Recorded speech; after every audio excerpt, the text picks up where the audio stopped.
Well, this has been a expecting thing that you didn't see from the title of the video. Alright. Alright, the fucking run. So yeah, hello everyone, Hedger Gamer here, and yeah, this is something that you don't expect on the main channel, but yeah, we are pretty much doing another reaction video, which has been a long time since I've done one of these. Now, of course, this is not on the reaction channel, because I probably just neglected it as of now. Which, who knows, it could be just remain as a backup channel sort of thing. Or who knows what I'm going to do with the reaction channel. But yeah, but whatever, it doesn't matter now. Yeah, anyways, we're going to be reacting to some analog horror. Now, if you don't know what analog horror is, now, it's pretty much like this found footage kind of thing. It's like the found footage genre movies. But yeah, this one, I think it was titled the Vita Carnis live meeting research documentary for footage. Yeah, this is by Darian Quilloy. Hopefully I pronounced your name right. But yeah, sorry, it's off my mouth. But yeah, well, may as well start the reaction right about now, cause why the fuck not? All right, then now let's go. This video talks about the show and shows imagery of graphic content like gore, flashing lights, violence, death. Yeah. Federal law. Not sure what this is supposed to be. On planet Earth, life has thrived for millions of years. Creatures big and small have found ways to adapt and evolve to flourish in all types of environments. From barren wastes to lush forests, life can be found. Earth has homed these creatures since the dawn of life itself. Alright. Only until very recently, things have changed. New life forms have appeared all around the globe and completely changing the balance of nature and what we know about evolution itself. That is why we, at National Living Meat Research, have been studying these new species, trying to help educate everyone about these creatures and their wondrous ways of life. Probably just to try to wipe First, humanity. what are these new life forms? Hell. Since their explosive arrival across the globe in 1931, there has been much debate on what these newcomers are, and where they came from. Are they extraterrestrials coming to invade Earth? Or are they demons who come from hell to purge humanity? From what our scientists have discovered, no. The origins of these creatures are solely to Earth, miraculously out of nowhere. We don't know why or how, but one thing is for certain, Earth is now their home. What these creatures are is mysterious and still not well known today. But here is what we do know. These creatures are comprised mainly of muscle tissue, organs, and bones. They greatly resemble animals with no skin, or store-bought meat. Because of these characteristics, they have been named accordingly as Vita Carnis. The Carnis species consume decaying, organic matter, but their main diet is composed of raw meat, not including their Carnis relatives. The Carnis only appear in places where there is an abundance of crawl, which leads to the first creature of the Carnis species, the crawl. The crawl is a growth of meaty tendrils that closely resemble the small intestine, the only difference being the dark red coloration. These tendrils grow in a similar pattern as vines, mold, or fungi. A primary stem structure is the host to divisions of other, smaller branches. And each tendril contains a variety of veins, arteries, and other similar organs used to transport nutrients absorbed from its surroundings. The ends of these tendrils are equipped with organelles used to absorb water and organic matter necessary for growth. The source of these organic materials is mainly found in dirt and soil on surrounding surfaces. Using its root-like tendrils, it absorbs the material and processes it into usable energy. Although, the crawl also obtains energy through another means. Using a sophisticated form of photosynthesis, the dark pigmentation of the smaller branches is ideal for absorbing sunlight, and therefore allowing solar energy to fuel the crawl's growth. Looks like it's split, chapters, so this is the introduction. Because of its efficiency, it thrives in almost all types of environments, easily allowing it to spread across the world, and can be found pretty much anywhere. Hmm. Its recent inclusion in the ecosystem has caused many major changes in nature's balance. One may assume that the crawl's presence may outcompete any other competitors, but due to its unique life cycle, where old branches fall off and decay into nutrient-rich compost, all forms of life seemingly flourish instead. The crawl's abundance grants plenty of nourishment to all animals, from plants feeding on the decayed crawl, herbivores thriving on increased plant population, and carnivores feeding on both the abundant prey, and are able to eat the crawl as well. The presence of all these animals leave behind waste, which will be broken down and consumed by the crawl, and the cycle begins again. This form of symbiosis leads to an environment where all populations thrive. Crawl life. Humanity also uses the crawl to our advantage. Because of the Like turning them into supernatural zombies. rate of growth and its richness in nutrients, it has been sustainably cultivated into Oh. domestic farms. The crawl is harvested and processed into fertilizer, which greatly increases crop yield and quality. The crawl may also be used as a food source for humans, and reliably so. But due to its unkindly appearance and taste, it has yet to reach cuisine standards. The crawl also plays a very important role in the next creatures that we have been studying. Sometimes, in a crawl-populated environment, a node of meat may develop on one of the branches. This node will fall off and grow into a functioning organism, and go to live on as an independent animal. This leads us to the upcoming species that we will be discussing. The first of these creatures are the trimmings. The trimmings? The trimmings. Oh, so of course we're on the next chapter. So first, like the introduction was like some life cycle, and okay, this is a terrible time to pause it. Alright, let's just keep going to see how fucked up it even gets. These are small animals that resemble skinned raccoons. They are Skin? commonly That known looks like to a have a fucking plump flea. body, round It doesn't head, look anything small eyes, like a nose raccoon. and ear holes, and an agape mouth. They are also equipped with a diversity of limbs. All individual trimmings are unique, each with a different body shape, number of limbs, and other characteristics. One thing they all share in common is that they are made mostly of meat tissue, and are a maximum of 20 centimeters in length, no larger than a basketball. Its life starts with its separation from the crawl. It will wonder to find anything that is edible and able to consume.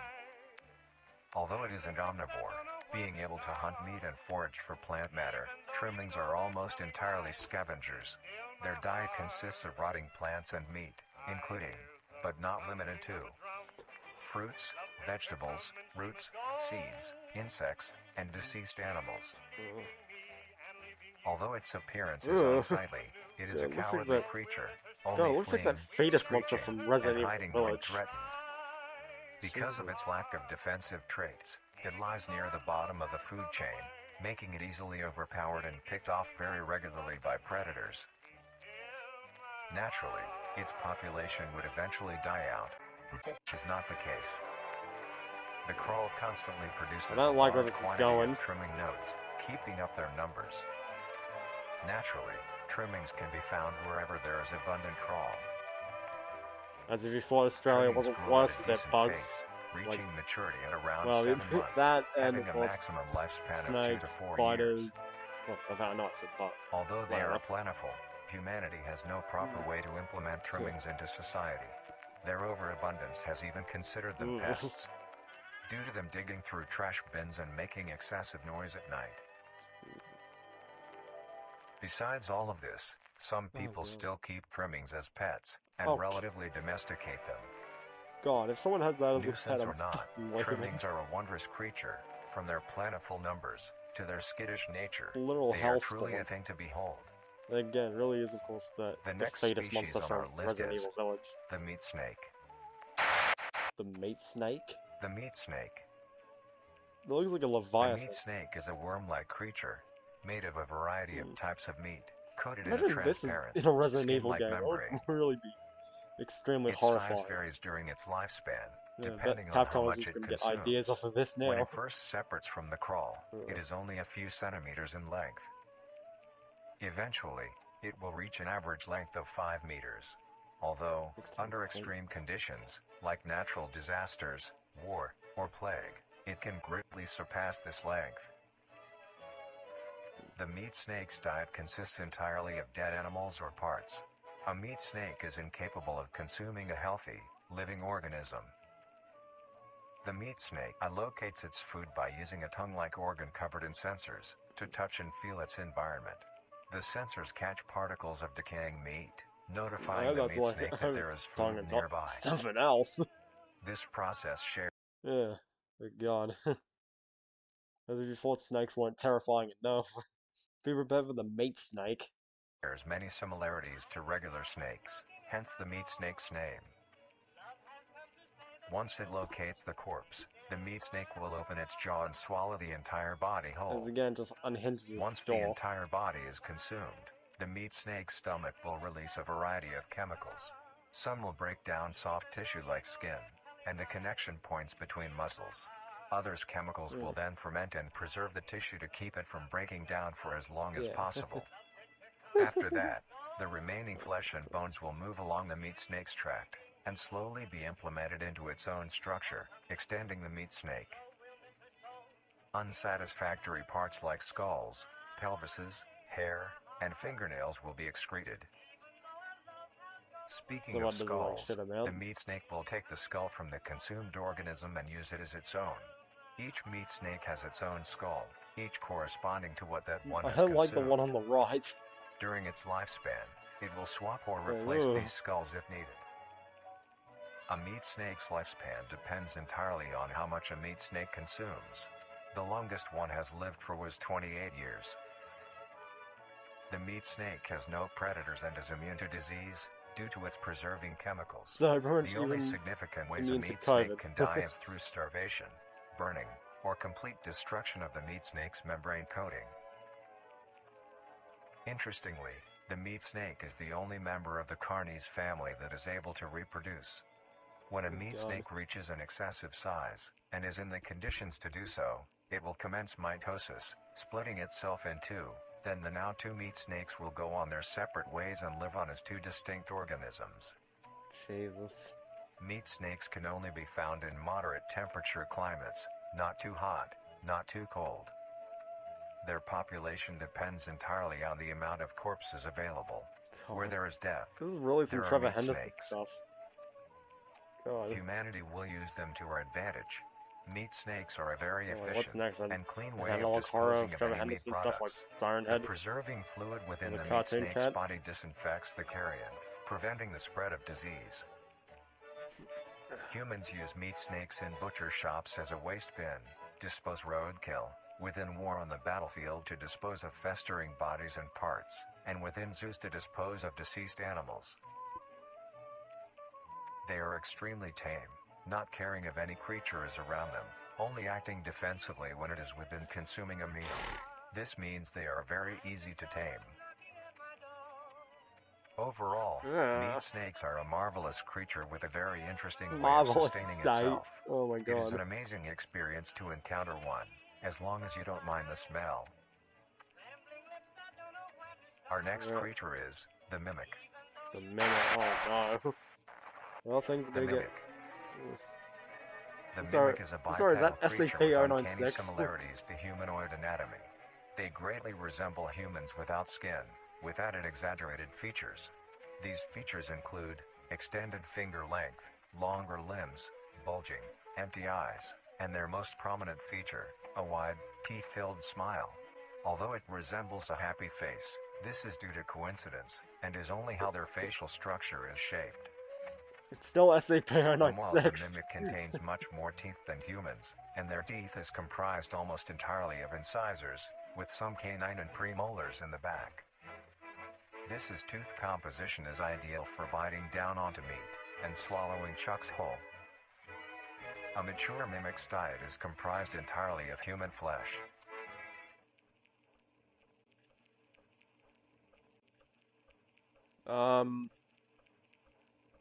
Because of this, they are found solely around human-populated areas. The mimic's life cycle is made of 3 stages. In the first stage, a young mimic separates from the crawl. They closely resemble their trimming relatives, but are thin, sleek, and only have 4 appendages. In this stage, the young mimic will hunt small animals, moving on to larger and larger as they grow. Once large enough, it will begin metamorphosis into the next stage of life. Once fully transformed, it will resemble the description mentioned in the beginning. Its hunting style changes and becomes much more complicated. It now stalks and feeds only on humans. It will locate human-populated area and begin its search for an easy target. To blend in, it may use objects to conceal itself. These include clothing, mannequins, and furniture. Once a target has been found, the mimic will observe its prey and learn its routine and when it is most vulnerable. This is typically when the human is asleep at night. Once the prey is within position, the mimic will advance silently until it is close enough. The mimic will then execute and immediately begin consumption. Have fun sleeping tonight. Once the mimic has had its fill, it will leave the scene, a fair distance away from the human population, and begin to digest its meal. Although, in the case that a human is awake, a mimic will use a variety of sounds to either lure or startle prey into cornering themselves. Once a human is in place, it will swiftly attack and kill the helpless target. Oh, what the?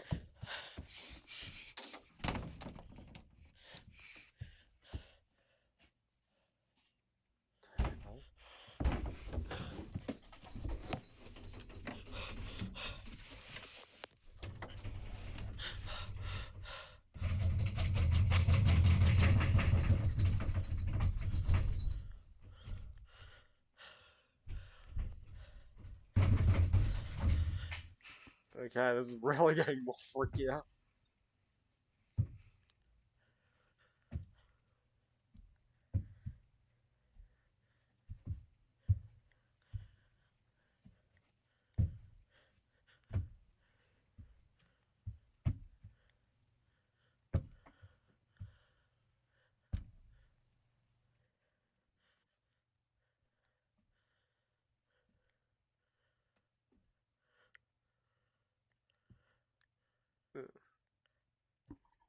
I'm scared there's gonna be a jump scare.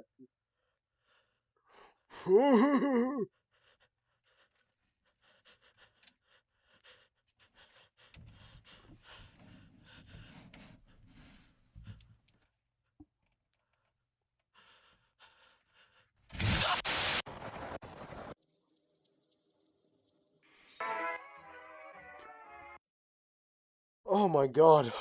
Holy shit. Oh, that was. Okay, that is just literally, again, fucking scary as shit. Oh, I like the costume design for it. Yeah, the fingers and all that. Yeah, the fingers. The God. next stage of the mimic's life cycle has 2 potential morphs it may develop into. If a mimic has a consistent supply of food, it will develop more human-like features. It will grow skin, hair, and by the end will look nearly identical to a human being. It now can blend entirely into civilization and lure other humans more effectively. The second type of morph happens when a mimic receives an overabundance of food. It will grow into a larger, more evolved hunter. Its proportions will increase in length, So was that and the its hunter? humanoid features will fade away. It grows a thick, dark coating of a flexible skin, which is highly durable, and increases in strength the more the elder mimic consumes. This excludes the face, which is now coated in a pale pink skin. The mimic's teeth have also moved deeper into the mimic's throat, leaving its mouth a toothless grin. It uses the dark hue of its skin to hide seamlessly within a dark environment. Its skills have also been heightened.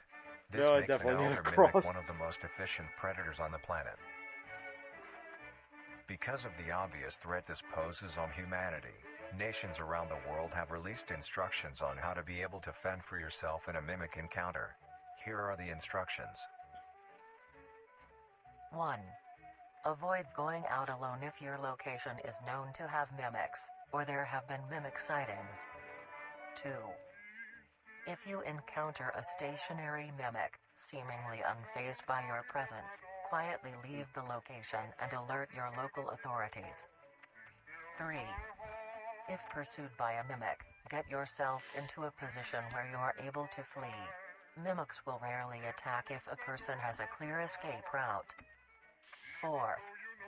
In the event that you have been cornered by a mimic, roll into the fetal position, protecting your neck, face, and vital organs from attack. Make as much noise as you can to alert any other people. 5. If you have a weapon, do not use it. A mimic is fairly resilient, and any strikes or shots on a mimic is not effective enough to bring it down in time. Instead, use it as a barrier between you and the mimic to block any attacks.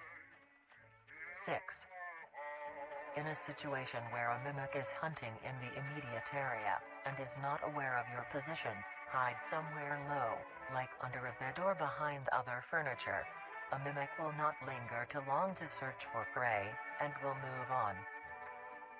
Be safe, and avoid any encounters with a mimic at all costs. Next up, the Harvester. Harvester. The Harvester. The Harvester is a large, bulbous mass, with a large amount of tendrils spreading from the base. The bulb measures around 3 meters in height and 2 meters in diameter.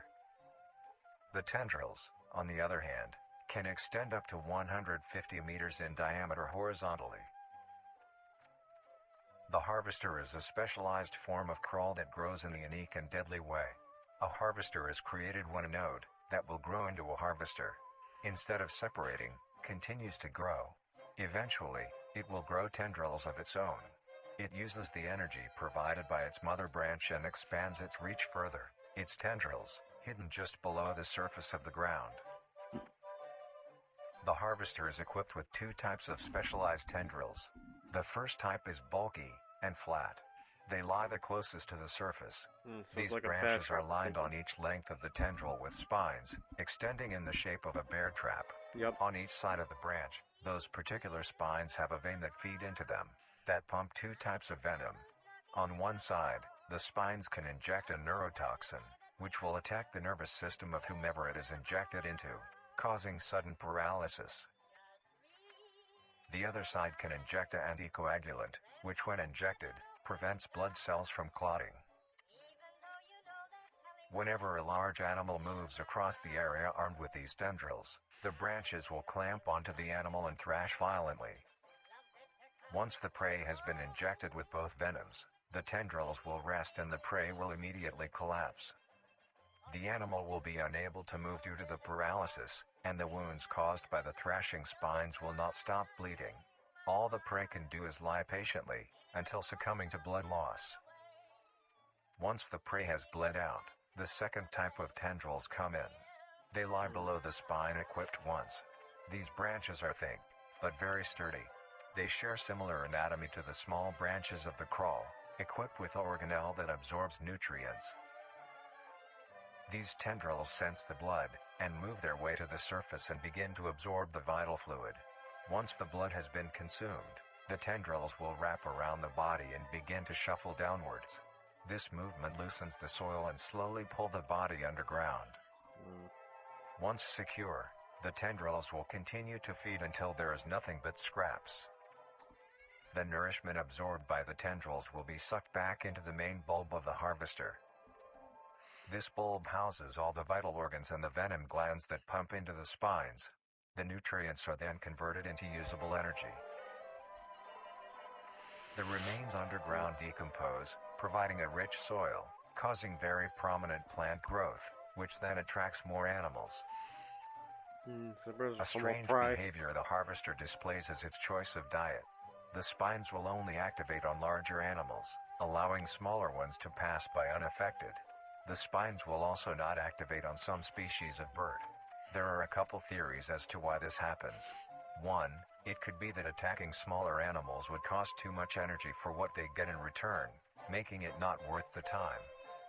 Another could be that smaller animals may attract larger animals or predators, allowing a safe place where prey may thrive, and lure more predators. It truly is astonishing. Although it is a spectacular creature, it is also very dangerous. The harvester is decently rare, only populating sparse areas in the northern hemisphere and woodland forests. Thank God it's not in Australia. If you are Oh stung by a God. harvester, there will be no way of helping you, being that there is no cure, and fatality is 100% positive. The best thing you can do is avoid encountering a harvester in the first place. If you are hiking, take note of any warnings or signs saying that there are harvesters around. If you also notice an abundance of lush, ground-dwelling plants in a forested area, and there are no signs of wildlife, this is suspicious and you should leave the area, staying close to the base of large trees or rocks. If you find yourself in the Really hope middle this of a music isn't harvester ground, copyrighted. That's do the not big thing. panic. Sudden movements may activate the tendrils and will inject you. Although a harvester is rather forgiving, do not risk any skittish movements. Remain calm. If you have any objects with considerable heft, like coats, backpacks, or full water bottles, gently take that object and lightly toss it towards the bulb, and away from your escape route. This will activate the spines on where the object lands, distracting the bulb for a moment. You will then slowly begin to do wide shuffles away from the bulb. If possible, throw another object when you are certain you are a fair enough distance away, just to be safe. Continue until you are completely sure you are out of harm's way. You may come out unscathed, but don't be too obnoxious, or you will be a harvester's next meal. Next up is the host. The host. The host of influence.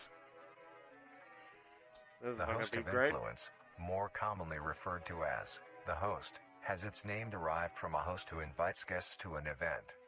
Not to be confused with a host, a harborer of parasites or disease. The host is a semi-humanoid looking organism. It has the structure of a head, torso, and arms. Other than this, it shares no other characteristics. The lower half of the host is comprised of a mass of fibrous tissue and tendrils that burrow into the ground to hold the host in place. Instead of skin, the host is covered in muscular tissue fibers, tendons, and veins. In some parts of the body are covered in a meaty plate, used to cover any large exposed areas, but allowing movement. The host's head has a smooth surface where the face should be, attached to a crooked neck, which houses a slit in the front used for feeding. On the host's back is a mound of pores. Protruding from these pores are hollow, hair-like structures, extending outwards. These hairs are barrels that release spores produced within host's body by being fired into the air. These spores are hazardous, so keep clear of them at all costs. Luckily, the host is rare, only found in North America.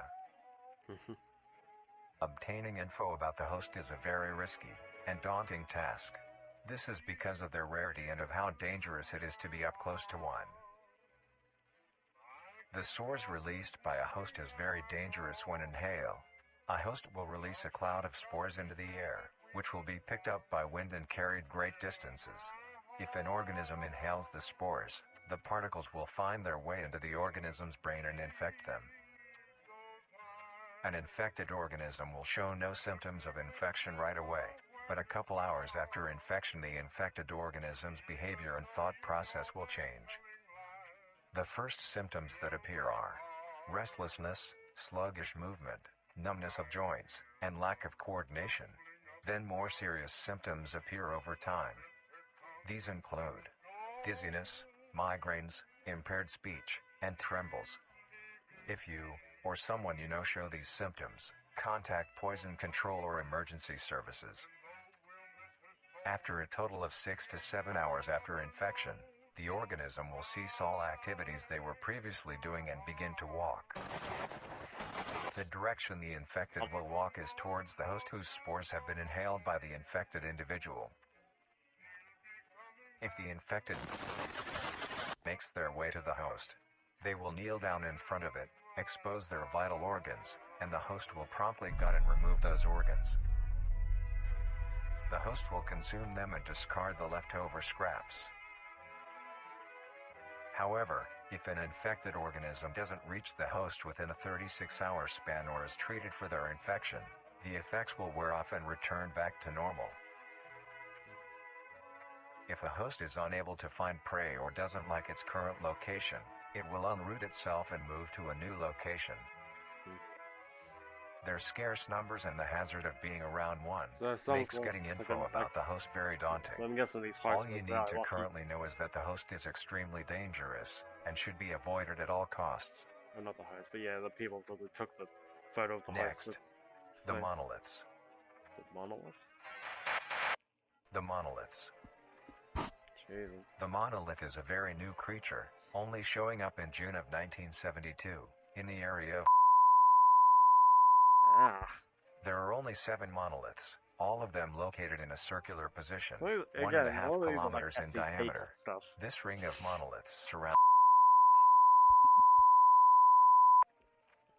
The monolith is a Titanic-sized being, measuring roughly 120 meters in height. Yeah. Each monolith has 2 trunk legs that are firmly embedded underground. The legs connect to a torso. The creature itself is made of hundreds of thousands of meaty strands, tightly woven together to form the structure. These strands end at the neck, fusing into a solid mass of hardened flesh in the shape of an upside-down triangle, with a hole in its center. On each side of the monolith where arms would be, there are dozens of long, rope-like appendages. These reach just barely to the ground. At the creature's feet, the strands go deep into the earth and extend horizontally a decent distance away. What the monoliths do is simply stand and do nothing. The only activity documented that the monoliths have done was in during this period, they were extremely aggressive. When the group of were making their way to the city, the monolith that they had passes roared a deep bellow and swung its appendages at the team, completely wiping them out. When military vehicles were dispatched, once they got close enough to top the monolith, it roared another call, this time releasing an EMP blast, completely knocking the vehicles out in the vicinity. Finally, long-distance rockets were fired and struck the creature.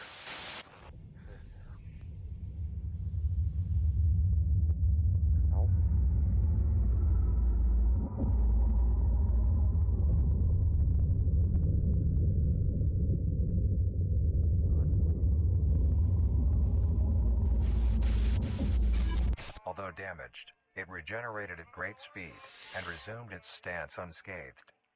Eventually, the area has been fenced off and is now restricted to all. Ever since, the monolith stands silently, now only a grand spectacle of awe and mystery, only adding more questions to these meat beings. And finally, the last creature on this list is... What the hell?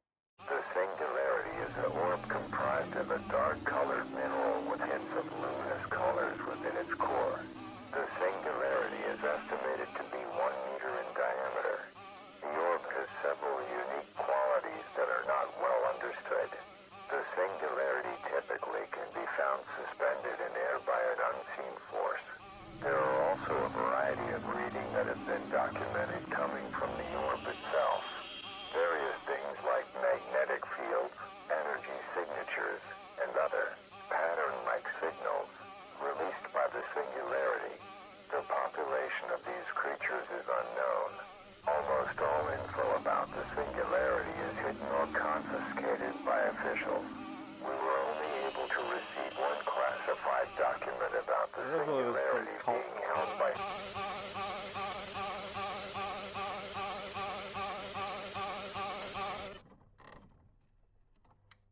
marvelous and majestic world that exists today, it's as extraordinary to have such strange and mysterious beings appear all around us. Thank you for joining us on this journey of exploration and discovery of the lives of these living meat creatures.